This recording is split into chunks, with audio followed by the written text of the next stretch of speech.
So this you talked about science student there, and it's sadly a street term for a lot of things now. And we hear about parties and where young people go and they get this raw material sometimes, even kids on the street, and actually mix these things themselves.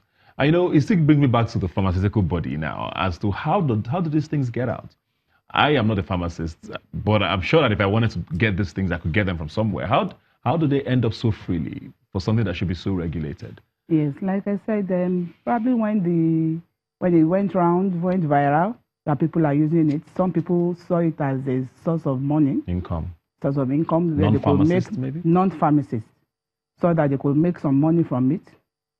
And then they went out. When Nigerians are out to source out to make money, so they went around and tried every illegal route they could get. Yeah. To get the material. So how are we sure now that this ban is going to work? Well, the immediate ban is going to give them time to strategize on how to regulate either the importation or the local production. Yeah. Now, if we are going to have a stoppage, no importation at all, and we are just going to have, we are just going to be producing it internally so that we can monitor the production and monitor the usage as well. Yeah. Is there. Last week, and on Friday, there was a ministerial briefing in Lagos State, the Ministry of Health, and somebody asked this question, and the Commissioner for Health said it was like that they are not really, it's not only codeine, that they're looking into substance abuse. Yeah. And the way they want to tackle it is tackling mental health. Because I believe if they are mentally stable, if anybody is mentally stable, you won't think of getting high. Mm-hmm. You won't think of getting something extraordinary. Yeah. So they are really looking into mental health, and they are engaging various stakeholders, including the psychiatrists, including the schools, to help tackle this. A lot of parents are worried because with most other drugs, you kind of see signs. So maybe if you're smoking, you would smell something. With this, there's almost no, people put it in sometimes even their soft drinks. What, as a parent, should you be looking out for? What sort of changes would you notice in your child? I don't know. Are there things as a parent you should be looking out for as a friend, or if you had someone who's probably hooked on it? Okay, yes. Some of the side effects, see the mild ones, vomiting, drowsiness, and the severe ones, respiratory disturbances, and addiction, getting high.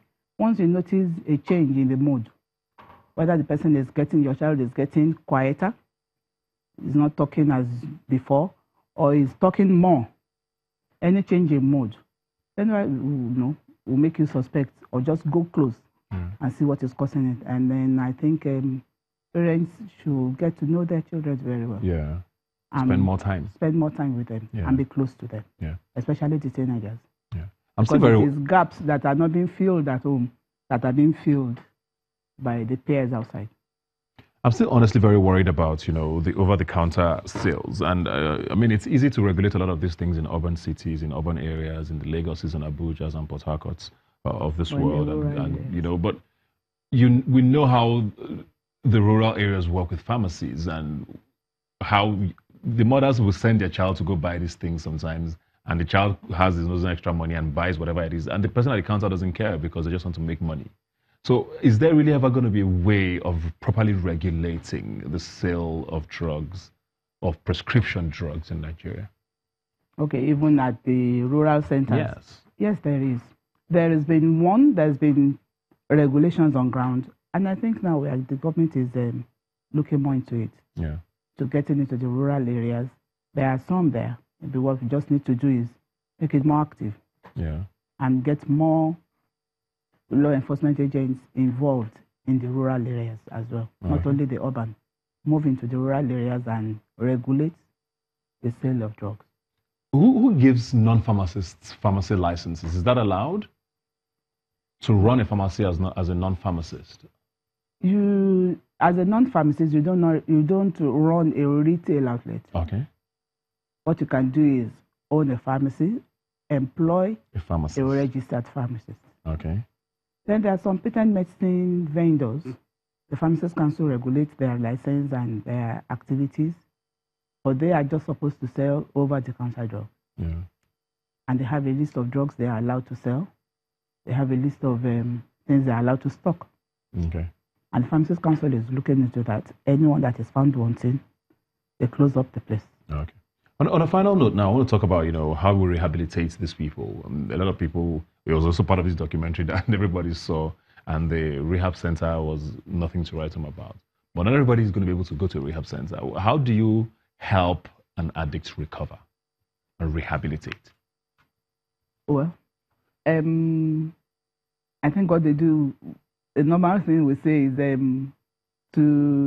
when somebody is an addict, somebody is on a particular drug, if you can't stop abruptly. So that means we still have to continue with the drug, reduce the dosage gradually and help the person wean off.